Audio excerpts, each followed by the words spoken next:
didn't make it on fourth down. T comes off, standing right by Billy Ratliff, and T's coming off and starting to unhook his pads a little bit, and Billy says, "Don't unhook your pads. We're going to get the ball back."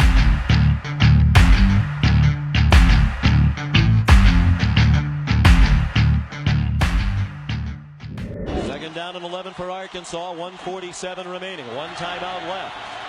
Call it 12 to go for the first down.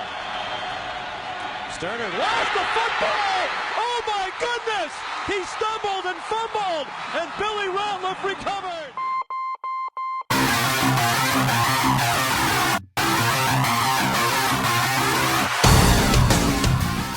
What's going on, Facebook? What's up, YouTubes? We're back. We've got a really exciting show for you guys today. One that I've been waiting for a long time. Got my boy Billy Ratliff. How you doing, Billy? Hey, I'm doing good, my man. Just glad to be back on the show, man. Have some fun again. Yeah, we had some sad news come out this weekend. Running back for Texas, and my thoughts and prayers are with Cedric Benson's family. That was a bad deal. Did you hear anything about that? Yeah, I saw that pop up yesterday morning, man, and just anytime you hear, a tragedy like that from, a football player, especially at a young age like that, man, and the way he passed away. So, my condolences with the family as well. It's just been a long time, just thinking about things like that. So it's something that, we don't think about, but we cherish it at the same time. And like I always say, today is not promised. Tomorrow is not promised. So I live my life daily to the fullest, to the best, and happiest that I can. Yeah, I agree with you 100%. Just a sad day. Your life is short. You never know when it's your time. And like I said, are my thoughts and prayers and with him and his family. But anyway, we still got some great excitements. We're going to bring that guest on here in a minute. But our website's doing really good. VolunteerRoadshow.com. Go check it out. It's evolving and it's getting better every day. We're going to be launching our Fan Pride website within the next day or two. So be looking for information on that. Man, it's going to be great, Billy. We're going to have all kinds of contests back there. We're going to tie in our watch parties and our cornhole tournaments we're going to have at Tap House on Peters Road in Knoxville. We got our shirt for sale. You still strutting around with that shirt. Reggie Coleman said you'll be wearing that for a week. You need to wash it, he said. You still wearing it? Hey, I only wear it for the show, and then when I go outside, I only wore it like 6 times now. Oh, wow. Hey, Have you had anybody say anything about it? Yeah, man, everybody was wondering where I've been getting the shirt from. Hey, say, yeah, I made it myself. It's my name here. It's like, whatever, man, that's not you. I say, come on, man. So, yeah, a lot of people have been talking about it. I've been sending them to the website, telling them to go to Hound Dogs down here and check them out there on Kingston Pike. Yeah, if you want an autographed one to help Sam Strong, our hashtag Sam Strong campaign that we've got, go to our website. It's easy, right there front and center. Hound Dogs is going to have it on a mannequin right as you come in the door, and we're also going to have them for sale at Tap House. Just got to get those logistics done. But the watch party is about to start. August 31st, we're going to be at Tap House on Peters Road. We're going to be broadcasting live, doing a pregame broadcast, halftime broadcast, and a post-game call-in show, just like I did last year. And I hope you guys that can't come see us at Tap House can at least call in on that post-game, because we're going to be victorious and we're going to be real happy, ain't we, Billy? Hey, like you said, 15-0. That's right. Well, let's get into this guest, Billy. It's starting to hit me a little bit. I think somebody's cutting up some onions in my truck, but I'm going to hold it together. I told Billy, and this is the honest truth, my first conversation with Billy back in January, and I told him the vision for the show and the website, and I told him my number one guest, above Peyton Manning, Jamal Lewis, Al Wilson, was Dwayne Goodrich. Why don't you introduce to everybody on the Volunteer Roadshow your boy? Hey, everybody. I got my boy, my brother, DG, D Good. That's what we called him.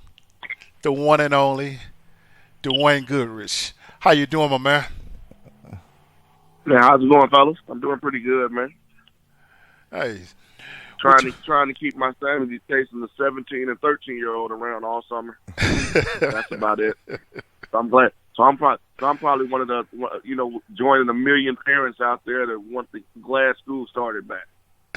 For real. Hey, so man, I always ask everybody these questions, but I'm gonna do a little bit different with you this time because, like Bobby said, you're a special guest. And what are you doing these days, man? I mean, I know you got the kids and stuff, and where are you living at, and what's going on with you, man? After my playing days and stuff like that, I came back to school, got my degree, and I came back to Dallas. So I just right now just a full-time dad, and I do some speaking engagements here on the side every when I get a chance, when it comes over me to get a chance to try to touch these kids, man. That's it.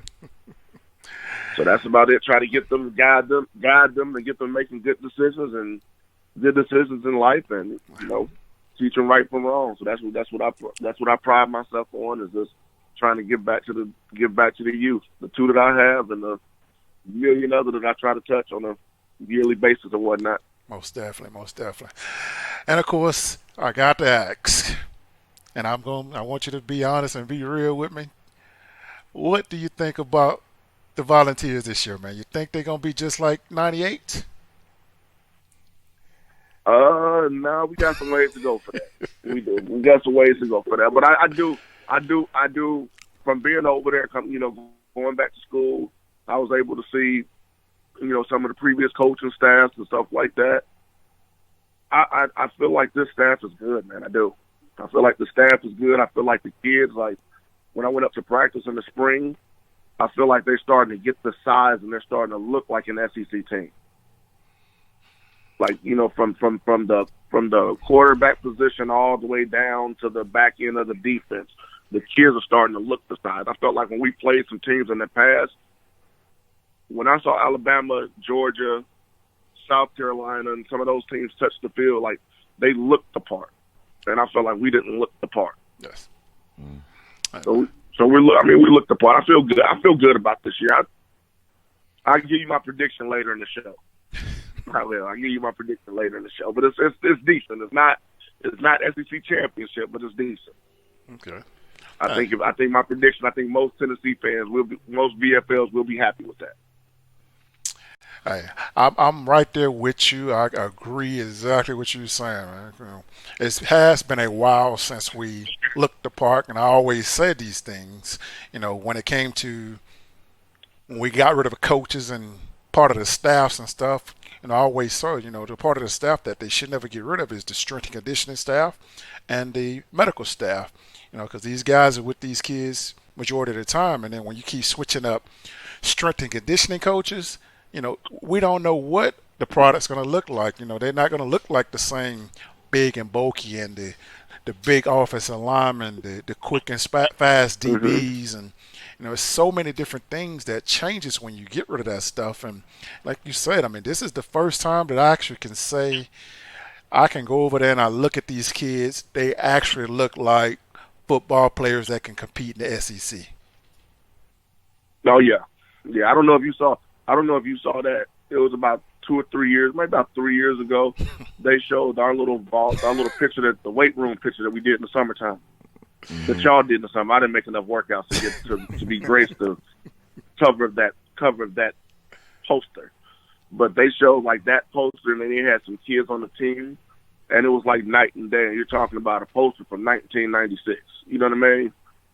Just like the physical size of the difference of the teams then compared to now, it was a big difference.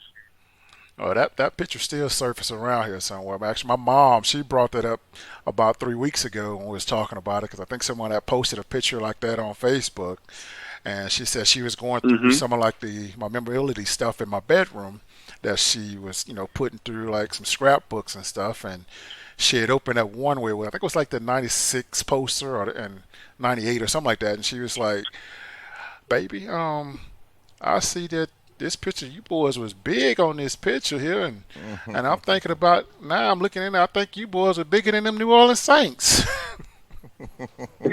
For real, yeah. You know, my mom. You know, Yeah, that was crazy, man. You know, that's where we're from. You know, that's the Saints is the team down south. Of course, my mom. She's not. She's not really a Saints fan. You know, my mom, she's more of like the money fan. Like she plays those squares and stuff. So that's the only time she likes the Saints to score points and things. So it's funny when I listen to her about those things. And I'm quite sure your mom was the same way back in the day as well. Oh yeah. Well, let me ask you a question. She's not a hard Bears fan. Go ahead. Let me ask you a question. You said you was going to give us a prediction later in the show, but before I ask you that and put you on the spot, how is our cornerbacks different now than they were back when you played? Because you had a squad of cornerbacks. You had Terry Fair. You had a bunch of them over there. What's the difference between the 90s and now, the position and how it's played, and our cornerbacks in particular now and then?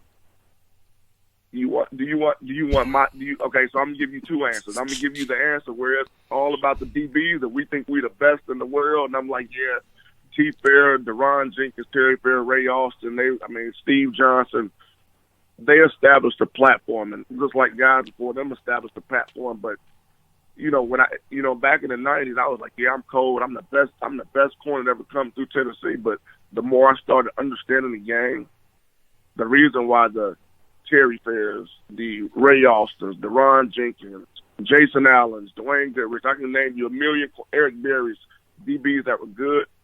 You're only as good as your D-line.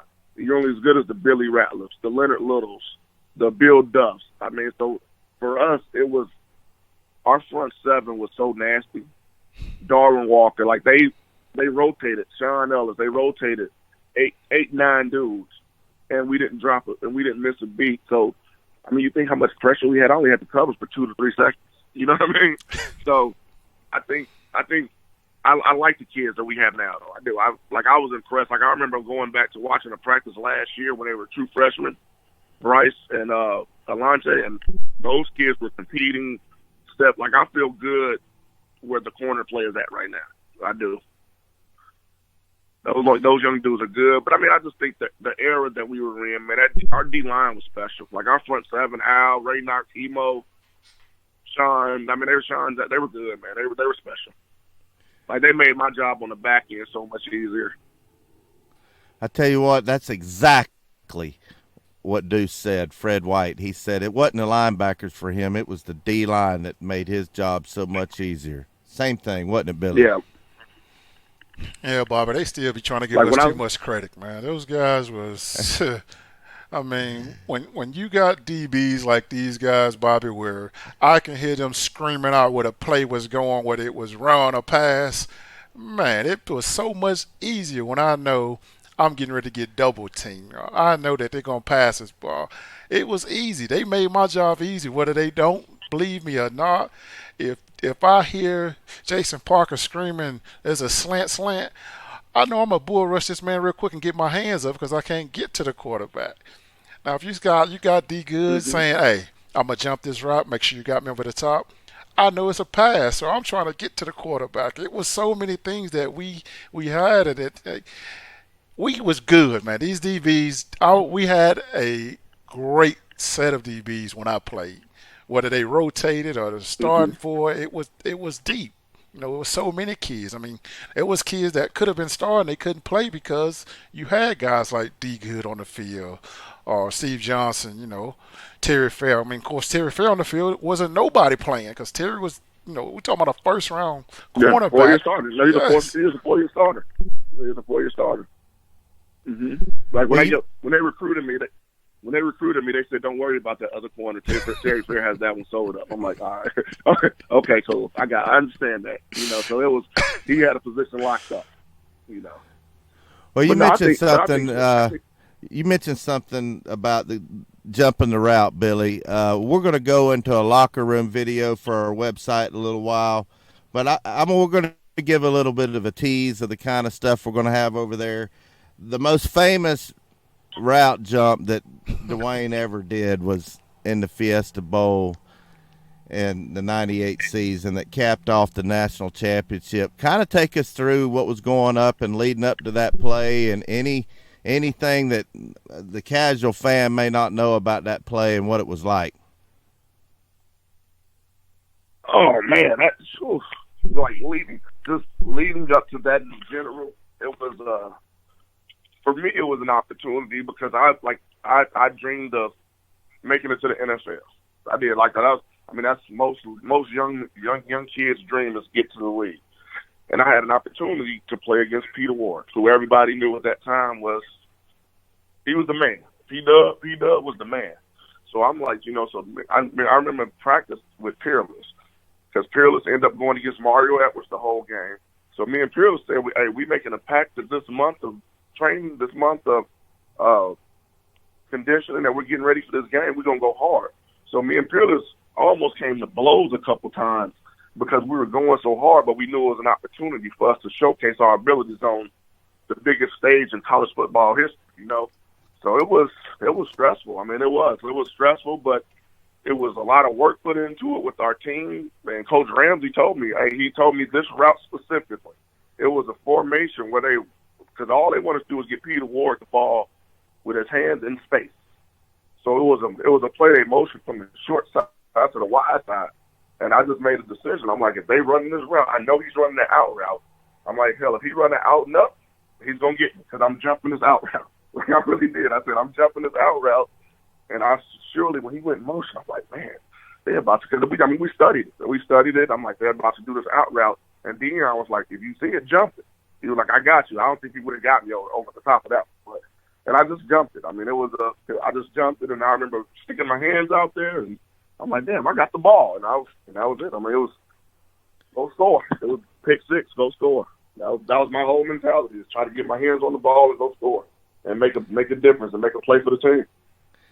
Now, when you was running for a touchdown, was there anything going through your mind like you going to do a Heisman pose or anything like that? What was it like running to the end zone? You knew you had the touchdown. What were you feeling? Man, just sheer excitement. It was just don't do anything stupid that's going to cost the team 15 yards. So that was the whole thing. And I went to a high school where we couldn't celebrate. And of course, everybody thinks about, I got high step like prime time and do all that. I'm like, no, let me get this. So I don't even know what I did. Of course, I know now. But I think I got there and I hugged Smokey. I did. I hugged Smokey in the end zone. I'm like, and my son asked me, he was like, man, why did you do that? I'm like, bro, I really don't even remember that. It was crazy. Wow. That's some great memories. Great memories. Every Tennessee fan remembers that season. Well, even if you weren't even alive, every play, every game. The Billy Ratliff stumble and fumble. The Dwayne Goodrich pick six in the national championship. The missed field goal against Florida. That whole season. But I'm going to ask you, Billy, like I've asked you every time we've had one of your boys on, give me one or two of your favorite memories of Dwayne Goodrich, on or off the field. Well, let's see, man. There's so many memories I can think of, but all the memories that I have was like very funny moments when it came to D Good, because D Good was, he studied the game and he had fun with the game. And the one thing that he always did, he had like I was telling you, Bobby, like we had 10 people on defense that talked noise the whole game. Well, he was one of those 10, so I didn't get to be back there when he was talking, with the DB group. But every now and then you'll hear him say something to a receiver, something where, like, I forgot what receiver it was. I don't know if it was like Jacquez Green or whatever, and he was like, "Come on, man, you running these elementary routes, man. I saw this stuff back in Pee Wee, man. Come on now." I'm like, what? And I'm over there listening to D Good. I'm like, man, he talking to Quizzy like that. Like Jacquez was a good receiver in Florida. And of course, we never beat Florida back then, but Dwayne, he gave it to every receiver like that every week. It's like he talked bad about him, like he was prime time on our team in '98. He was the man. So hearing him joke like that or having fun with it, man, D Good was always like that, man. What was your most memorable play he made besides the national championship pick six? Is there any other on the field stuff as far Well, as yes, man. specific plays? It was so many because see, when Dwayne first got here his freshman year, Dwayne was a true freshman. Me, that was my red shirt freshman year, and me, I get a chance to play. I'm making big plays, and then all of a sudden you got players like Dwayne Goodrich making play after was a touchdown, was a fumble recovery. I'm like, man, these guys are good. Had with D Good and Emo, these guys had a magnet for the ball. I was like, man, he got another touchdown. Every time you saw him, he was always around the ball. So there's too many plays to even think about when it comes to Dwayne Goodrich because he has done so many that we don't talk about because there's so many of them. We only highlight the ones that we remember, like the national championship game, like with me with the fumble. There's so many that we haven't seen. You'd be like, whoa, this kid is good. And I always knew Dwayne was good, because for him to sign with the University of Tennessee with the DBs that we had at the time, he thought he was going to be able to play. So he was good. I would have never came to Tennessee if I knew they had that many first-round draft picks at cornerback. Well, he knew he can get in and play one day, so guess what? He stuck it out, and guess what he ended up being? One of the most elite cornerbacks Tennessee ever had. Mm-hmm. Yeah, unbelievable. Unbelievable. All right, it's your turn, Dwayne Goodrich. Now, let me set this up a little bit. Billy's head is a little bit bigger than it was before we got these shirts in. Reggie Coleman said he saw him in person. He had his chest all stick out. Yeah, I want you to say some good things about him now, but just remember, if you go too far, his head might just explode. But give me some of your best memories of Big Worm. All right, of course, like Big Worm was quiet. That's why when I saw him with a talk show, I'm like, Worm with a talk show, Worm was quiet.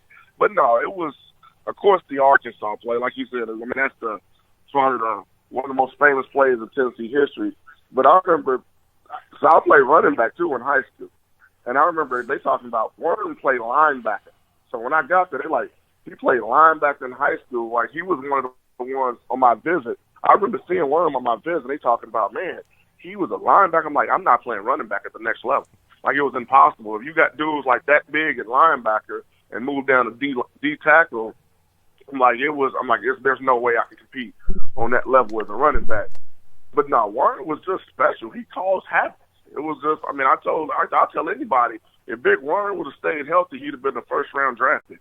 Like, he was truly that good, and he was the quiet inspiration on our team just because we wanted to go out there and compete so hard because Warren just couldn't stay on the field for us, and we wanted to go out there and win for him.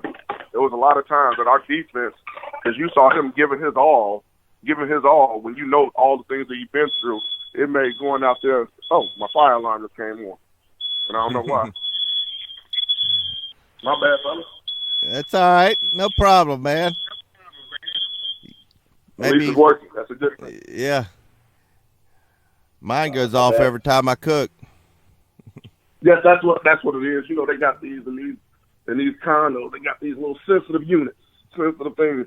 My bad, fellas. But no, Warren was he was our true inspiration because he truly, when they say that sign, I will give my all for Tennessee, he gave his all and he left it out on the field. So it made it a whole lot easier for us to go out there and give our all when you knew how much he put into it.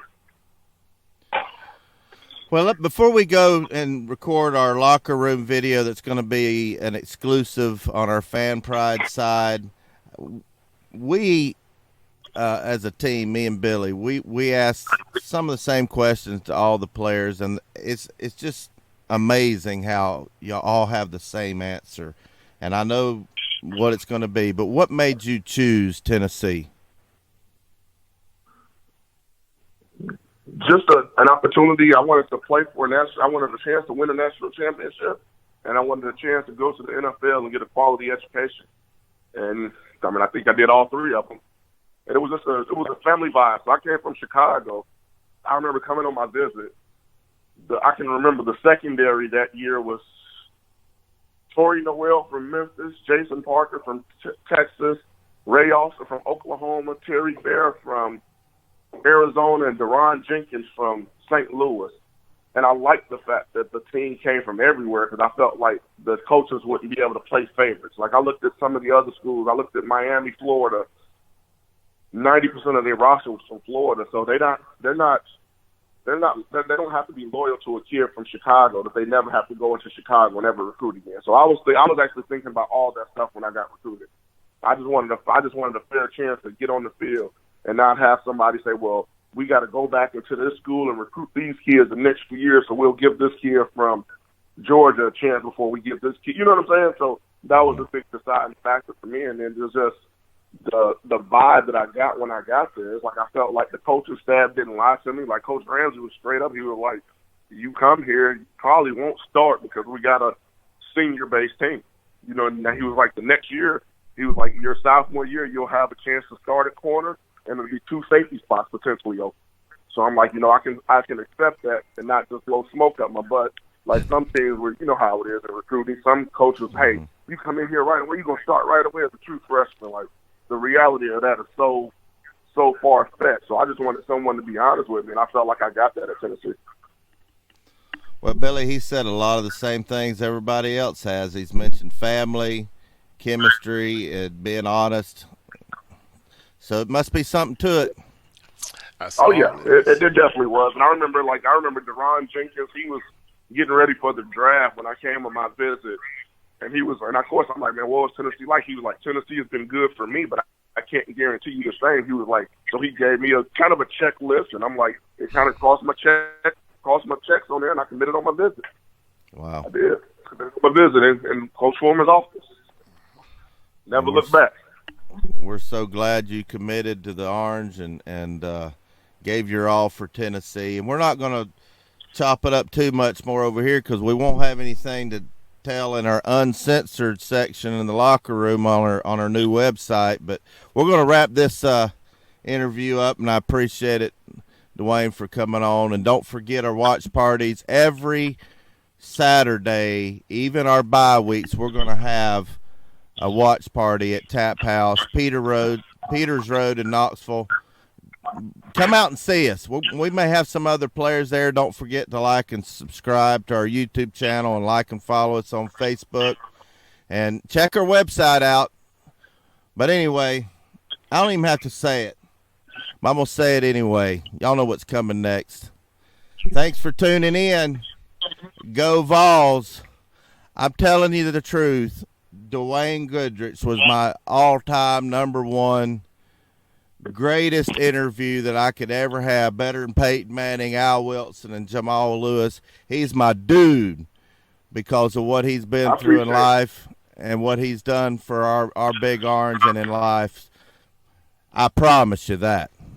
Yes, sir.